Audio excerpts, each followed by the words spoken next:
Hi, I'm Brittney Ashley, your host of Breaking Norms, Building Dreams, your guide through this transformative journey in both business and life. This is your place crafted for dreamers, doers, or anyone who has been told they can't. Get ready as we challenge those narratives together. You're tuning in live to the United Public Radio Network, airing on 105.3 and 107.7 FM in New Orleans. We are streaming on all the popular platforms every Monday at 3 p.m. Eastern Standard Time. Join me for a candid and thought-provoking conversation celebrating your unique journey because you are worth it. Hello, everyone. Thank you so much for tuning in today. I'm so excited to have Kiki with us. For those just listening, welcome to Breaking Norms, Building Dreams. I'm your host, Brittney Ashley. We are broadcasting live on the United Public Radio Network and the UFO Paranormal Radio Network 105.3 and 107.7 FM in New Orleans. Get ready to escape the routine and join us for the next hour as we break norms and build dreams with Kiki. I'm so excited to have you, Kiki. Thank you for having me. This is so cool to be here with you. It's been so long. I know, so long. Let me do a quick introduction, and then you can tell us more about who you are. So everyone, please meet Kiki. I've met Kiki a long time ago. I'm so excited for her to be here. She's a passionate educator with a master's in multidisciplinary leadership. Kiki spent 15 fabulous years in teaching junior high. Beyond the classroom, she's delved into life coaching and professional photography. Kiki's true purpose lies in helping others recognize and believe in their worth. Excitement resonates at Kiki's presence, a special 2024 event for girls and women. With carefully created team, she guides participants through empowering activities. The anticipated of No Girl Left Behind event grew from her expansive empowerment camp, now reaching across 3 cities in Canada. I'm so excited for you to dive in and tell us more, Kiki. Before we go into the events, maybe you can just kind of tell everyone about your background. Sure. So, as Brittney mentioned, I am actually a teacher. I taught for 15 years junior high, and I loved it. I never wanted to leave teaching, but when I left, my husband and I were going through IVF, and I kept miscarrying, and so it was a tough time. And I'm an older mom. When I got married, I had met my husband at 39. We got married at 40. So, we were going through the situation, and I was feeling sort of off and tired and emotional. And I went to my admin and I said, hey, would it be possible for me to go part-time? And he said, I'll think about it and let you know. So I thought, okay. And a few weeks later, I was walking down the hall and he said, hey, Kiki, remember when you asked me about going part-time next year? This is during class change when, there's 100 kids in the hall. And he said, well, I don't support it. And I go, okay, I quit. So I left teaching. It's not what I wanted to do. And I had just graduated with my master's degree a month before. And I thought, how am I going to make a difference anymore? I mean, that's the only thing I wanted to do was teach. And I had moved across the country from Ontario to Alberta to do just that. And so I was sort of at a loss. And then fast forward to 2023, and I was like, what else can I do? Or I suppose we'll go back just a few years. 2020, it was right during COVID, and I thought, I have to do something. I'm not teaching. At that point, we had adopted my 2 boys, and so our family was complete, but I felt something was missing from my professional life, and just that whole need and purpose and passion for helping. So I created a 3-day empowerment camp for girls, and we started off with 15 girls in the summer of 2020, or the fall of 2020, I should say. And then each year we sell out. As soon as we open up registration, we sell out within 2 hours. And now we've got 35 to 40 girls coming. We're already sold out for September 2024. And the girls and the moms were saying, Kiki, we need more. Can you do a women's camp? Can you do, this and that? And so I got to thinking, almost a year ago. So last March, I woke up one day and it was such a pivotal moment for me, because in my head, I thought, would it be so awful if I actually loved my entire body and everything about me? Would it be such a crime, Yeah. And I have dealt with feeling insecure about my body ever since I was 7, when I started gaining weight, and I've gained and lost, literally hundreds of pounds. And it was sort of like, I'm an intelligent person. Why can't I figure this out? And so it was that beating up, it was not feeling worthy, and those kinds of things. And I had carried that along from my childhood, when my mom and I had a really tough relationship. And Mhm. so when I asked myself that question, I thought, no, it wouldn't be. And it was sort of like this, it was just this epiphany, really and truly, because I thought, well, what can I do about that? How can I change how I feel, the perception that I have of myself? And it came to me that I have a really, really strong relationship with my husband. And so Mhm. I thought, if I want to create a relationship with myself, I have to employ the same sort of things that I do in my marriage in order to make that work. Yeah. And then I started going, oh, I'm going to build a relationship with myself. And Mhm. then the idea for the event came into play. I love that. Um, Thank you for sharing. I'm so excited to dig in deeper about the event. I want to back up a bit about just the general conversation of asking to go part-time with that employer. Like, that's shocking. But the thing is, that's the reality, and still in today's world of, um, we're actually going to have a guest talk about this too, about how employers can be supportive to moms in the workplace.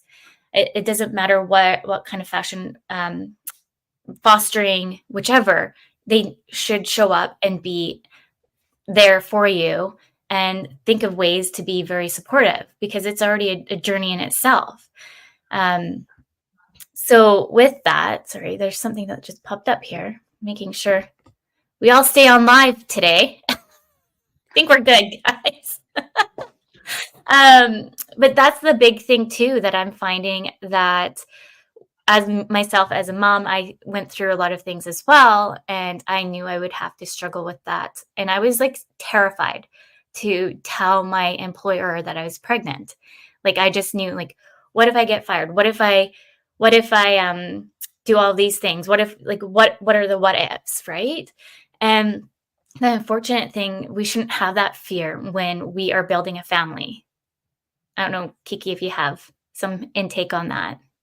Yeah, I think it's ridiculous that you have to tiptoe around that, because, and here's the thing, women take on so much. And this is part of the reason why we live our lives small, because you're afraid of getting pushback. And I couldn't believe it. I couldn't believe that he said, no, I don't support that. And, in our school district, unfortunately, it's not a blanket rule where you can say, look, I have seniority here. I've been teaching 15 years. I'm at the top of the pay grid. I'm an excellent teacher. I was also, the head of the LA and social department. And, I was missing school because I was depressed. I didn't know what depression was. I didn't even know how it felt, because it wasn't me. And I was like, I'm constantly going back and forth to Calgary for these IVF treatments, and a third of our staff was pregnant at the time.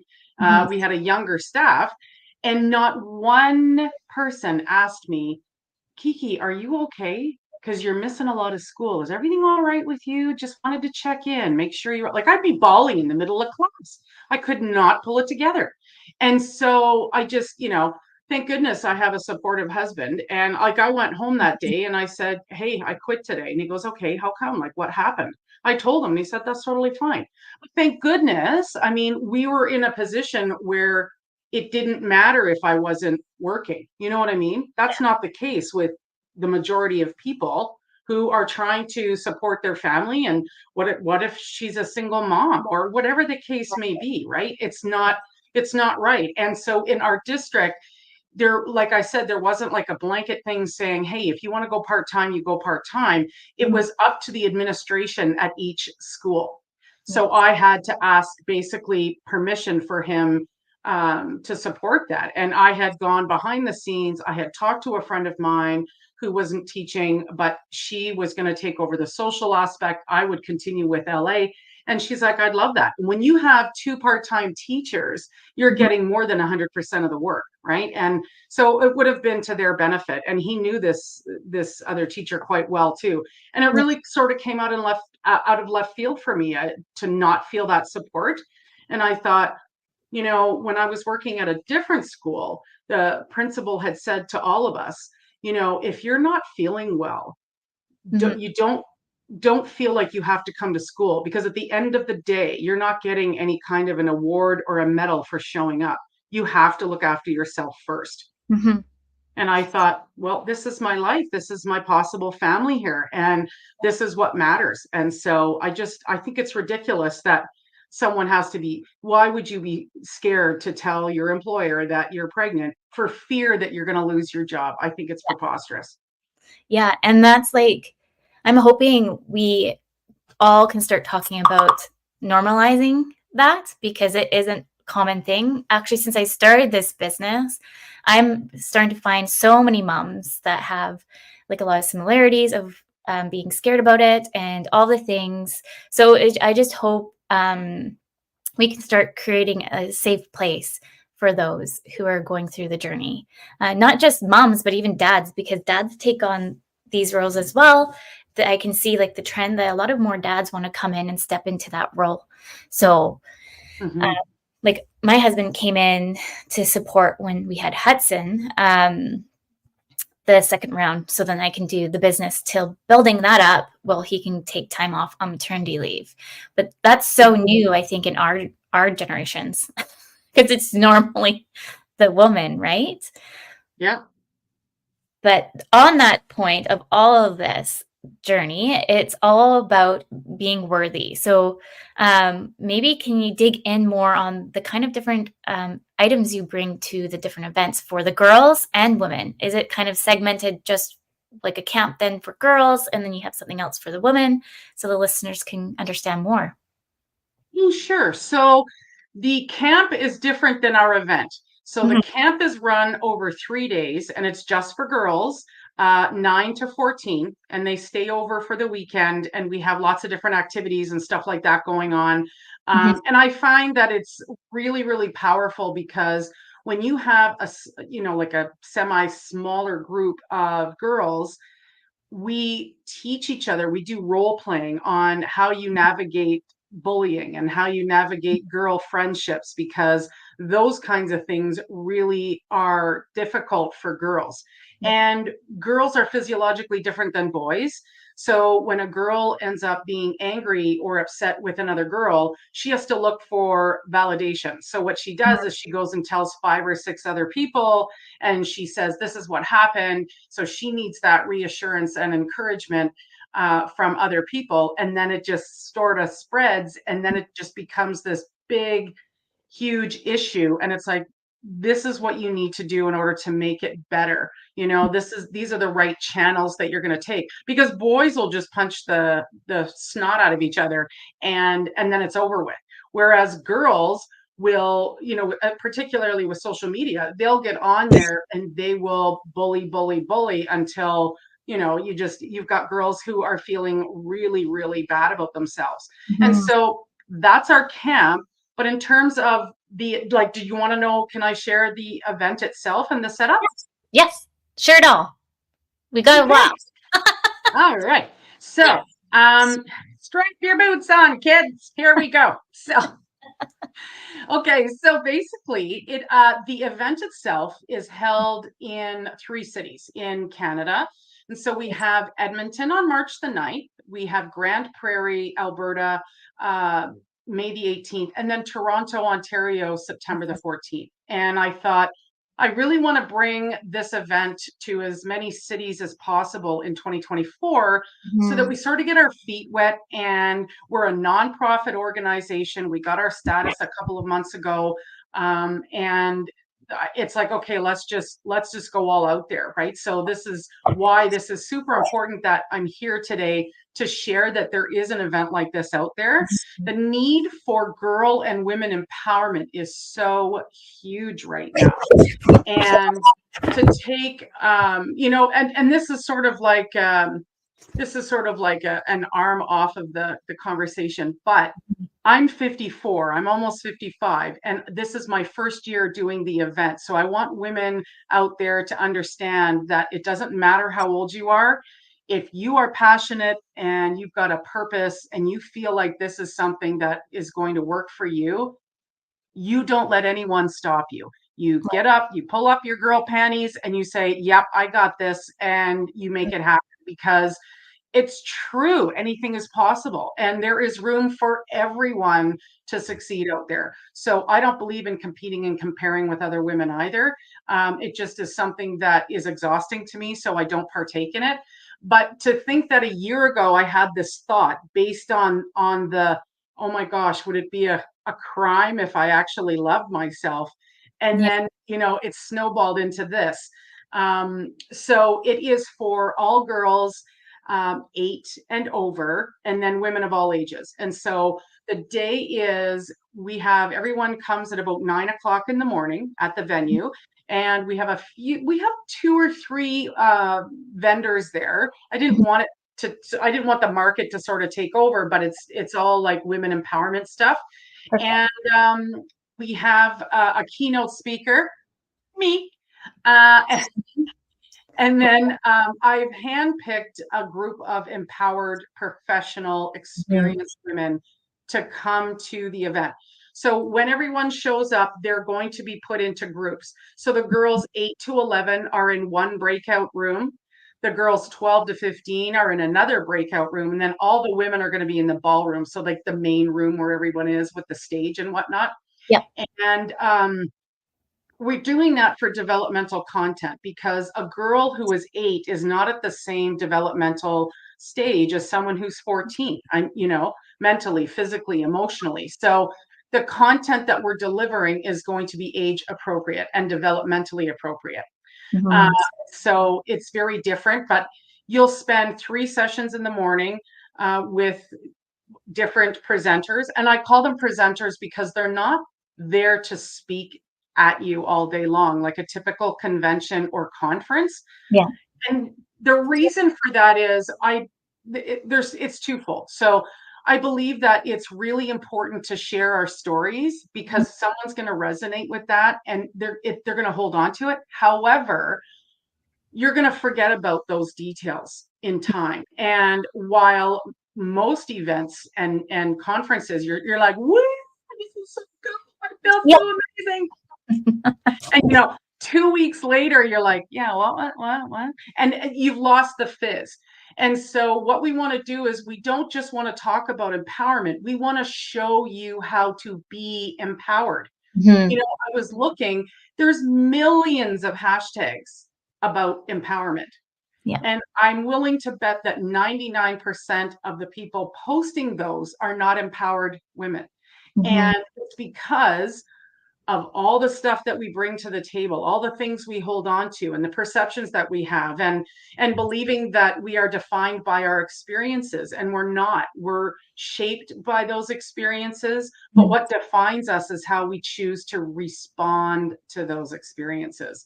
That is what defines us. And being empowered is understanding and believing in your own worth.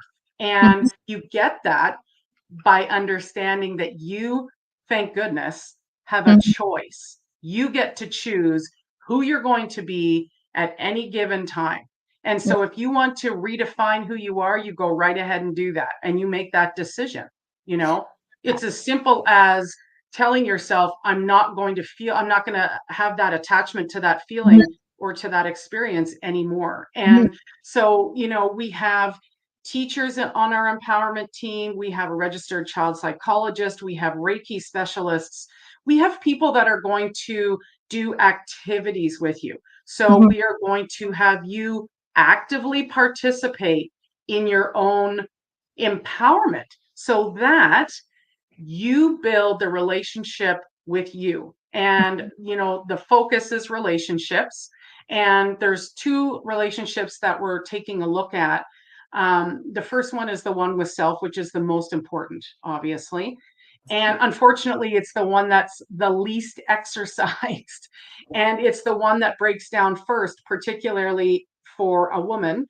because of social media, society's expectations, generational things, and just what you carry with you, right? And like I said before, women are physiologically different than men. How we feel, how we respond, how we internalize things is a lot different than men. Like, we tend to hold on to them, whereas men are like, I'm just going to punch your lights out and then we'll go for a beer and it's done, Yes. whereas women are going to bring that up later.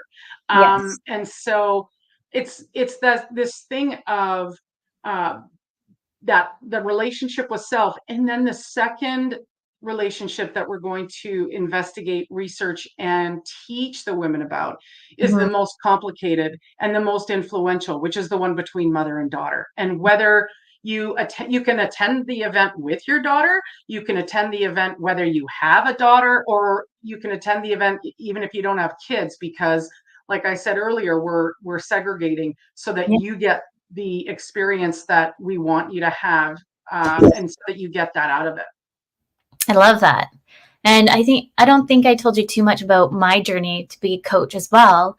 As you know, I started my business to help moms work from home. But the more I started working with the moms and the women on my team, a lot of them were just struggling with limiting beliefs, not thinking that they're worthy enough to be paired to a client or worthy enough to even execute on a project. And I was like, this is just like, I interviewed you, you're worthy. What's going on here? And so I went on this whole journey of like also self-discovery for myself, why I went into business coaching and then imposter syndrome coaching. And like, I'm still always, my next one that I want to do is resilience coaching and get trained on that and have it all combined together, because I find I can see such a mix when people are building their businesses that they feel like they're not good enough.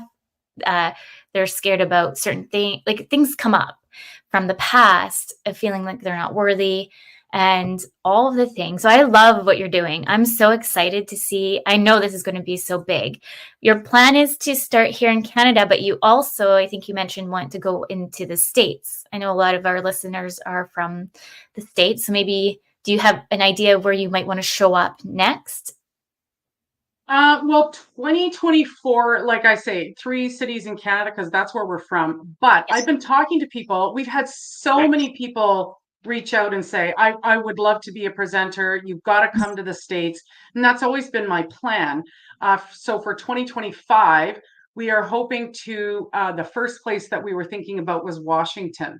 Mhm. And, one of the sort of hurdles for us is the fact that every event that we do is completely sponsored. Mhm. So right now, we have to reach out to possible people who would be interested in sponsoring the event. Yeah. Each event is tens and tens of thousands of dollars. So we have to make sure that we've got all those covered. And being from Canada, I don't know as many people Yes. in the States where it's going to be like, oh, okay, yes, we can believe in this event. And so it is a matter of doing things like this with you, and to let people know that we do exist, because it is so. Uh-oh, what happened here? Can you still hear me, hun?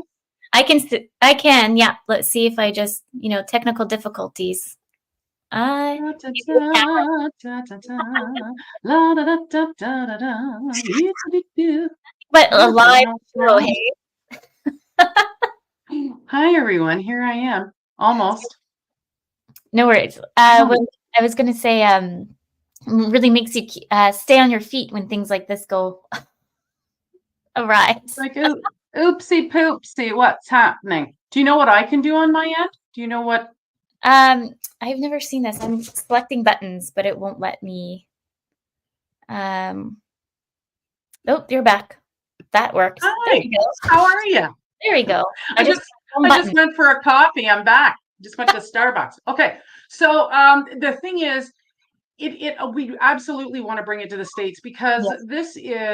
this is not something, that only exists in one area, No. right? North America is huge. Mhm. We want to make sure that people leave our event understanding what it means to be empowered. So, like going back to the day itself, you arrive, you got the keynote speaker, you have 3 sessions in the morning, a buffet lunch, Mhm. 3 sessions in the afternoon, a buffet supper, and then we have a dance Nice. party to finish off the day. And so Cool.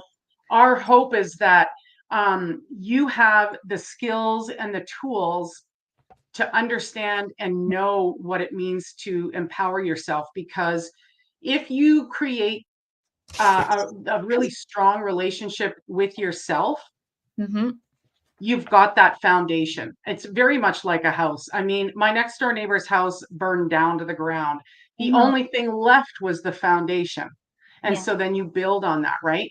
And Yep. so we have specific questions, specific activities that we're Mhm. doing that will affect everybody differently, which is absolutely magic, in my opinion, because you're not just coming and listening, you're coming and doing. And Yeah. you're like, you know what? Life isn't going to be a smooth ride, right? It just isn't. And so when something comes your way, you're going to have the skills to go, wait a sec, I can sit back here and I'm going to calm my brain down, and I'm going to calm my nerves down. Mhm. And I'm able to do that with exercises that we're going to not just show you, but you're going to do during the day to practice them. You have the notes with you, and you're participating in your own empowerment so that no one else can take it away from you. And that there is no such thing as imposter syndrome, because you get to know who you are. Yeah. And the relationship with self, you will walk away going, oh my, like, it's so powerful. Mhm. It was the most peaceful thing, right? Like, Yeah. there's two profound experiences that I've had in my life.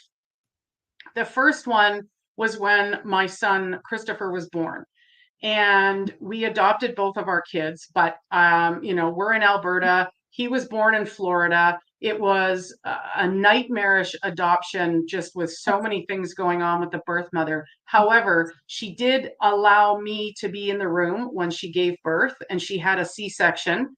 And I get a chill. I have a chill even saying it, because it brings me right back. Yeah. And my son turned 11 on the 5th, so it's like kind of Mhm. recent. But they pulled him out of her, and the doctor handed Christopher to me. Yeah. And becoming a mom for the first time, and understanding that, you know, I was going to look after this living and breathing human being, and someone entrusted me with this forever, was so unbelievable for me. And the only word I can think of is profound. Mhm. And I'm grateful for that every single day. The second most profound experience was literally a year ago, when I had said to myself, well, wait a minute, would it be so awful Mhm. if I did love myself? And so I started to build that relationship with myself. I've never felt better. I've never felt better in my life. And I know exactly who I am. And it's through three characteristics of any relationship that I came up with about 15 years ago. But Mhm. the number one thing in any relationship is communication. The Mhm. second thing is trust. And the third thing is respect.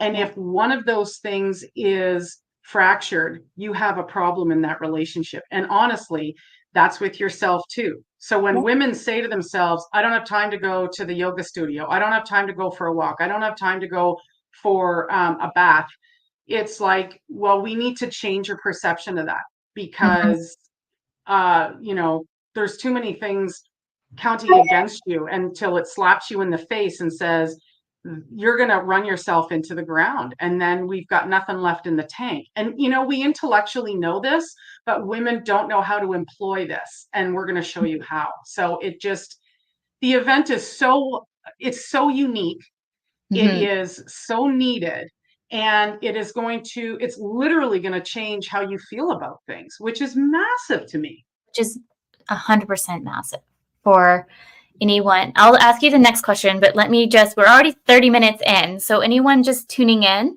you're listening to Breaking Norms, Building Dreams. We are live on the United Public Radio Network and UFO Paranormal Radio Network, 105.3 and 107.7 FM in New Orleans. With anyone listening, how can you kind of guide them on taking more self-love for themselves? That's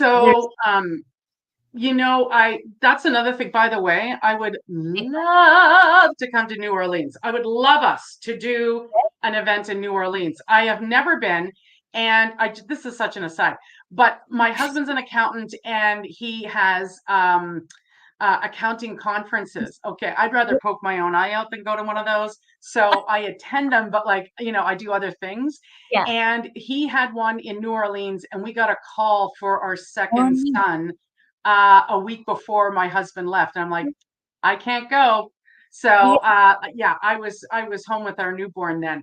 But anyways, so if anyone has any, if you guys want us to come to New Orleans, I would hop, skip, and roller skate my way to New Orleans to do this in 2025. And the theme, by the way, in 2025 is confidence. But if we're talking about, how do you take steps for self-love, it is truly, it's creating a relationship with yourself. And how do you do that? You do it with steps. So you start communicating with yourself and you start listening to yourself. And it doesn't matter where you are in your life, you can start that today. You really can. You can sit back. This is the importance of quieting the mind. And this is why meditation is important. And people get scared and they're like, I don't know what the flip flop I'm going to do if I'm meditating. I'll be thinking about, I really could use I could use a donut right now, or geez, I gotta go get diapers later. And then, your mind, if you quiet your mind, it can be scary to people because they're like, I don't know how I'm supposed to feel here. And sometimes when you're in yoga, for instance, if you try yoga, it brings up a lot of feelings. It's a process. It really, truly is a process. But if you think about dating somebody, you have to be cognizant of how do you treat someone that you are dating. Well, you want to listen. You want to listen to what they have to say so that you go, I really want to get to know more about this person. And if I'm going to tell myself that this week I'm going to get in so many steps, like on my fit tracker or whatever, and then you decide that, and then sometimes you self-sabotage because you've got these hidden things going on in the back of your head that go, no, I'm not worth taking the time out to do this. And it's not even conscious that you do it. Yeah. Then all of a sudden you're letting yourself down, and then it becomes a self-fulfilling prophecy. So would you, if you were dating somebody and you said, yeah, let's go for supper, and you agreed to that, you just didn't show up. Well, you might do that once or twice, and that person's going to drop you. And there's one person that you can't escape from, and that's yourself. And at the end of the day, throughout the day, the best friend you have in your back pocket is also you. And so if you learn, I need to spend more time thinking about these particular things, then, and these are all things that we do at the event, and we have after support too, right? So you're leaving with all of this information. That's amazing. Then you've got it. And it's a constant thing. You have to work at any relationship, whether you're married for a year, whether you're married for 15 years, whatever. It's that constant evolving because you as a person are evolving. You're learning about yourself. How exciting is this? It's so cool. And it's like when you're going out on your first date, you get the little butterflies in your stomach and you're like, woo, this is going to be fun. I got to be on my best behavior. Is hair number 14 out of place? You want to make sure that when you're dating yourself, you listen and you talk. Self-talk is massive because when I was talking before about like girls and trying to validate their feelings and with situations, of course you want support from your friends and family. Absolutely. We all need that. We're human beings, and we're hardwired for socialization.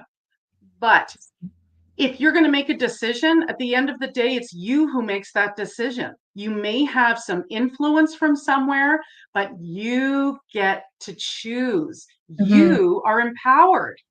That's Mhm. you make the decision, you know? And so you get to choose who you're going to be. You get to choose if you're going to talk about women behind their back. You get to choose if you're going to look at a woman in a bathing suit and judge her. Mhm. You do. Yep. And that you know, and we talk about relationships, you know, the dynamic of women relationships too, Mhm. and how there's lots of business coaches out there. There's an example, and people just are popping up going, yeah, I'm a business coach, I can coach. And it's a very difficult profession to be in, number one, because there's not a lot of guidelines, and anyone and their Tweety bird can show up and go, I'm a business coach. And it's sort of like, no, you need to have some experience. You need to have some education on that so that you're an effective business coach, because you will fail. And then you'll think, oh, I guess, you know, this is something that, and then that's when you get the imposter syndrome, because you really haven't, you're not up to code with what you need to do. It's like going Mhm. into an interview ill prepared. You Yeah. go in there prepared.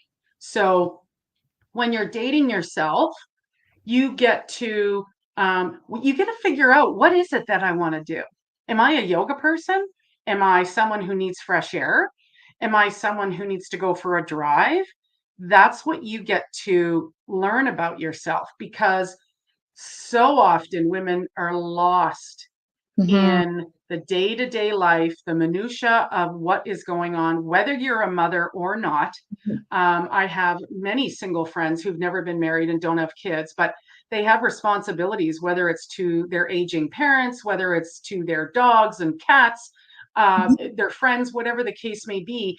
They still don't know exactly who they are. And that's what this is about. So that if a tornado comes along and starts to shake your house down, you are Mhm. still standing at the end of the day, Yeah. because you have built that relationship and the foundation on your own.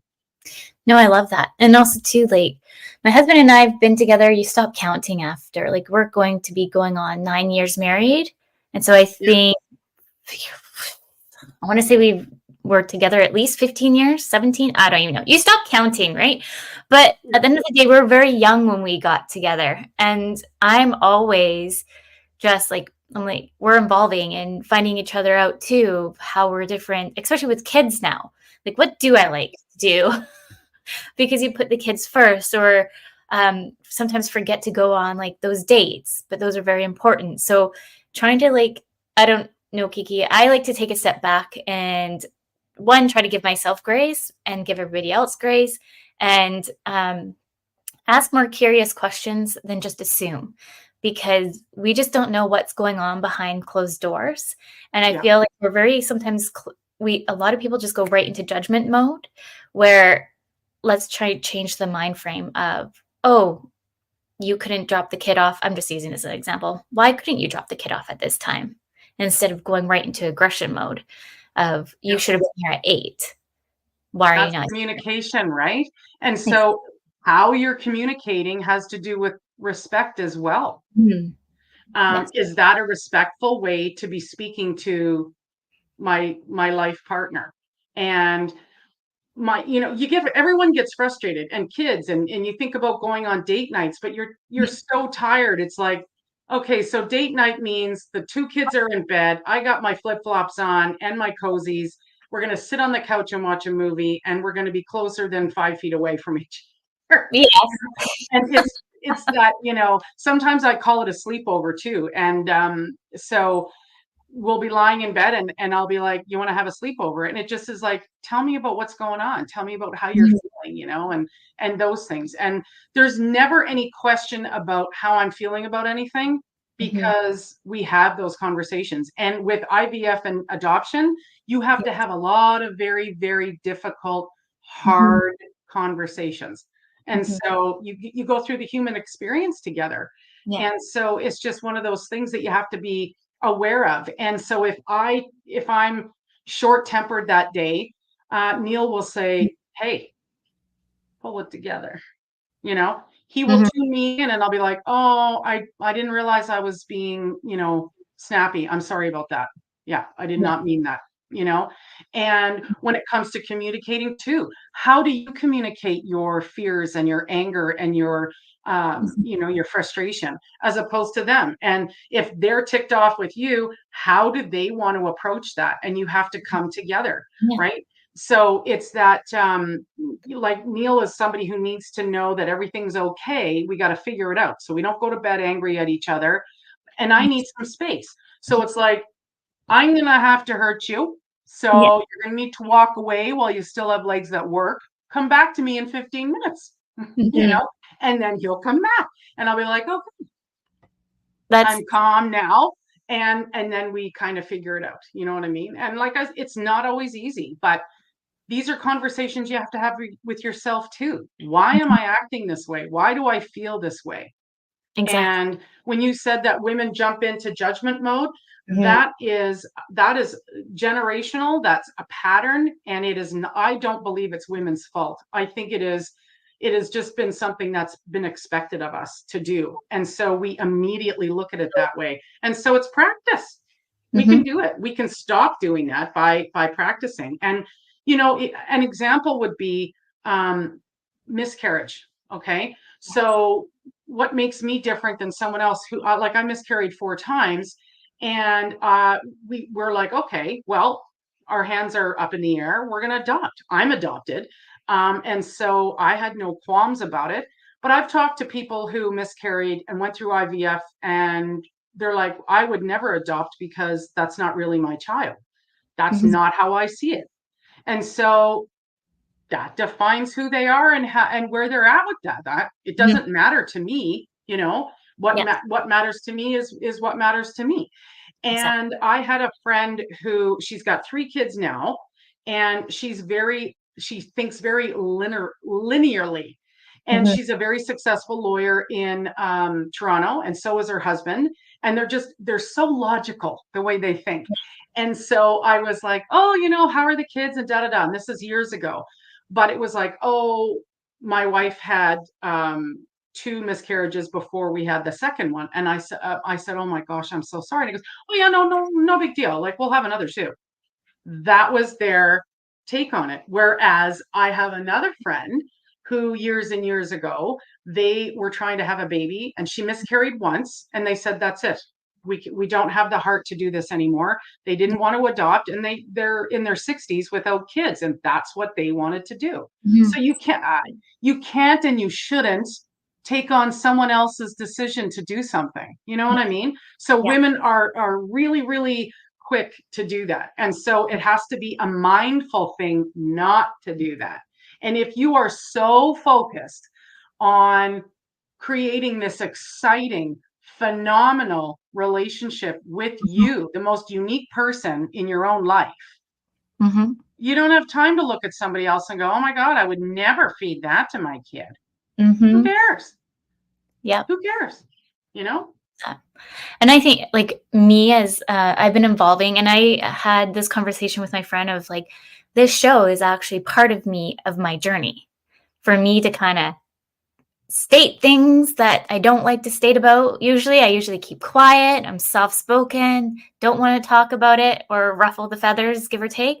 But I've seen like in the last few shows, I would say things. I'm like, oh, usually I wouldn't say that kind of stuff. But then people are like resonating more and starting to find more out about me. I'm like, yes, okay. You're finding out stuff about yourself, right? Yeah, exactly. Like, this is like, oh, I have a voice, literally and figuratively, and you have the power to speak that, and which is phenomenal. How amazing is that? I'm like loving it. That's why I also wanted you on the show, because I know like I'm so excited about the event. Like I want to attend too. You better. You just tell me which one you're do?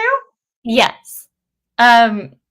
Did you have any kind of tips or tricks for like mother-daughter relationships? Because I know you mentioned that a little bit for the event, but if for anybody listening, I know usually, let's be honest, like I have my daughter who, if everyone even needs to know, I'm always my daughter's room because it's the quietest room in the house. That's why I have hearts in the background. What wondered about that. I was like, isn't that pretty back there? I have no interest. But yeah, do you have any tips for I anybody? do. I do. Like, the thing is, and I know we don't have a whole lot of time left, but I Mhm. know you know what? We should have a sleepover. We Yeah. could just be sitting here having some marshmallows and hot cocoa.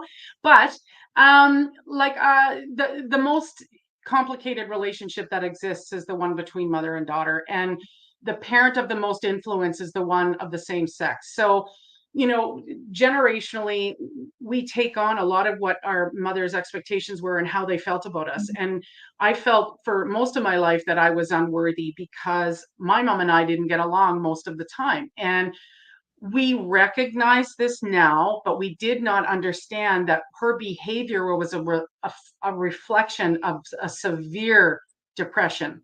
Mhm. She had terrible, terrible mental illness, and we didn't know. It was like, how come mom shuts herself in her bedroom for 3 days at Christmas and she won't talk to anybody? Or she got mad at you, she wouldn't talk to you for 3 or 4 days. You never knew what you were going to get, and she would slam doors and every time she went in or out, and so it left this really uneasy, anxious feeling for me. That's how I internalized it, and I felt like she must not love me. And Mhm. if my own mom didn't love me, I must not be worthy. And if I was placed for adoption, my birth mom didn't want me, which must mean that I'm unlovable, you know? Yeah. And so unconsciously, I carried that throughout my life. Mhm. And when my mom passed away suddenly in 2019, we hadn't spoken for 9 months because she was mad at me about my cat. And it was like, I had been up and down, up and down. And I said, I just can't do this anymore with you, mom. Like, if you're going to be mad about this, I just can't do it. I've got two little kids. I'm trying my best. And she lived across the country. So she was in Nova Scotia, and she walked out the door and we never spoke again. And on a Thursday, my dad called me and he said, Kiki, your mom's dying. And I was like, what? And everything changed. Mhm. Everything changed when he said that. My priority was, I'm on the next flight. I will Yes. get there. Tell her to hold on. And I kept calling the hospital, and they're like, she can't talk anymore, but she can still hear you. So I told her everything I needed to tell her. And I'm like, I'm on my way. Don't let go. Wait Mhm. till I get there. Thank you for choosing me to be your daughter. I love you. And I kept calling her, and on my flights there. I got there in the morning on a Friday, held her hand for 17 hours. And I say 17 hours, it's important to me. It's my favorite number. But 17 hours after I got there, she passed away. Mhm. And she passed away just after midnight, on her 82nd. I'm just chilling up here talking about it. But um, she died on her 82nd birthday, and she held on. And the nurse said, she heard you. Mhm. She held on for you. And I thought, oh my, it was that perception change. And I Mhm. thought, my mom did love me. She didn't know how to love me. And she didn't know how to love me the way I wanted to be loved. Mhm.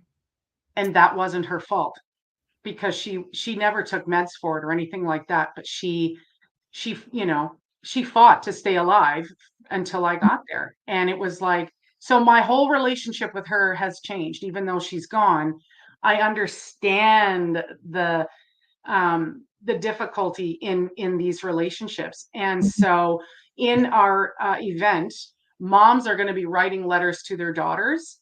If Mhm. they don't have a daughter, they're going to be writing a letter to their mom, and with pointed questions. So I'm not going to give you a piece of paper and say, write a letter to your mom, because that's like giving someone a journal and saying, here you go, journal.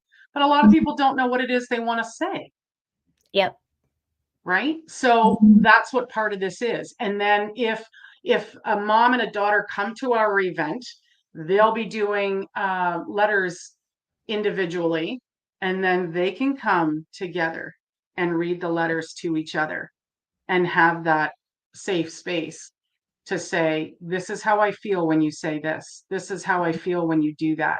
This is what I wish we could do more of, you know. Mhm. And it gives accountability on both ends, but it Yeah. gives you that, oh my goodness, right? Like, the daughter can choose to read to her mother and vice versa, or you can hand that letter to the other person and have them read it and then say, okay, how can we work on this?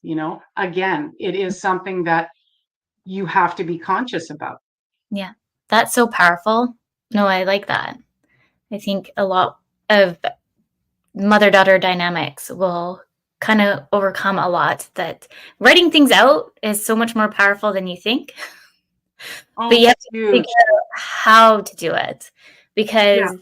I used to journal a long time ago when I was younger, and just trying to even think of like how to even start doing it. Now I'm like, oh my goodness. But my thing is, I have dyslexia, and so I get caught up in spelling things wrong, or I get caught up in, oh, I don't think that's right. So I stopped journaling because of that. I don't. Okay. So finding like what might work better. I'm just saying for myself would be like maybe like a voice journal, more or less. I was Right? just going to suggest that.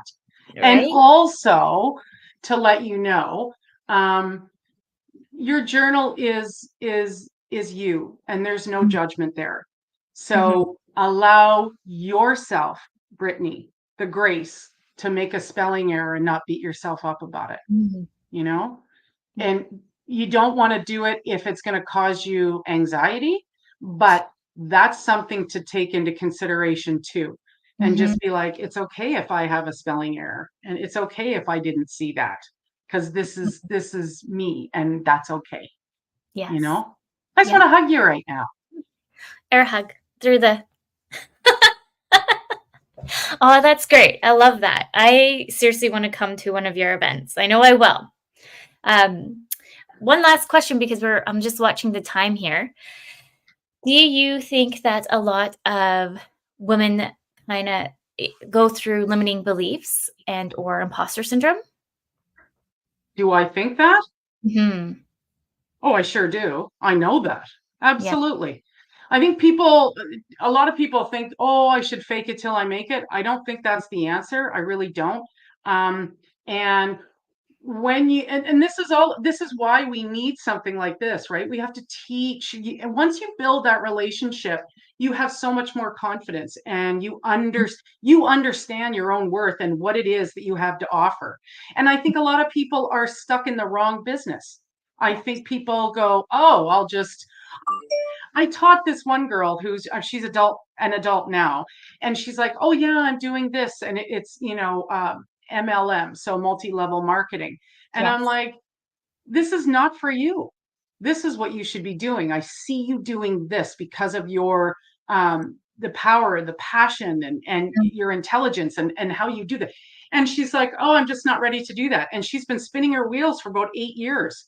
And and she has this imposter syndrome. And the reason people have imposter syndrome is, one, they don't believe in themselves, and two, they're in the wrong thing. When you are in the right venue, you're in the right space.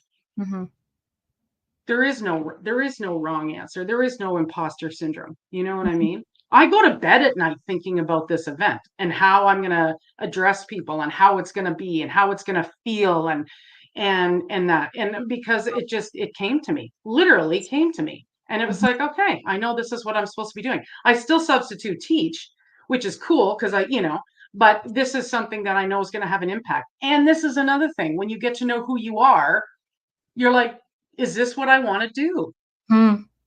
Yeah. And you can change your path at any given time. 100%. Putting down boundaries, you start to understand the boundaries that you want to lay down in the foundation. For imposter syndrome, for myself, it was really kind of looking at the inner of like, why am I having these thoughts? A good correlation, apparently, they say stats come into kind of like your background that you've been brought into of imposter syndrome, and so forth. And so it's just like navigating yourself through those feelings and really kind of speaking more openly about it and stepping into it. Like just doing this show, like I was like, when they're like, yeah, let's do it, I'm like, oh my God, I don't know what I'm going to talk about. Why am I going to do this? But that's like me, though. I push myself out of the boundaries because I'm so passionate to build something of telling everyone that they are worthy of whatever they want to do, whatever passion, That's right. they're capable of doing it. Yeah, absolutely. And if you believe that yourself, if you learn how to do that, then it's like someone going, like, do you think you have somebody else telling you that you can do that, and I believe in you, and that's great. But at the end of the day, if you don't believe it yourself, it's not going to work. No, exactly. And that's like the part of my passion that shows up. I'm so determined to do this. I'm going to let go of that fear and step into it and just enjoy the ride. Yeah. Good for you. Take the bull by the horns and run with it. I love that. That's huge. Yeah. That's huge. Yeah. Well, thank you, Kiki. We're almost at time. So thank you for everyone who tuned into the show. Thank you for everyone in the chat room, the United Public Radio Network and UFO Paranormal Radio Network. So next week, come join Nadine and I. Nadine's coming back, and we are talking about parenthood and career transitions. So with that, until next week, remember your journey is unique and your worth is unquestionable. Thank you so much, Kiki. Oh, thank you, Brittney. Thanks, everyone, for tuning in.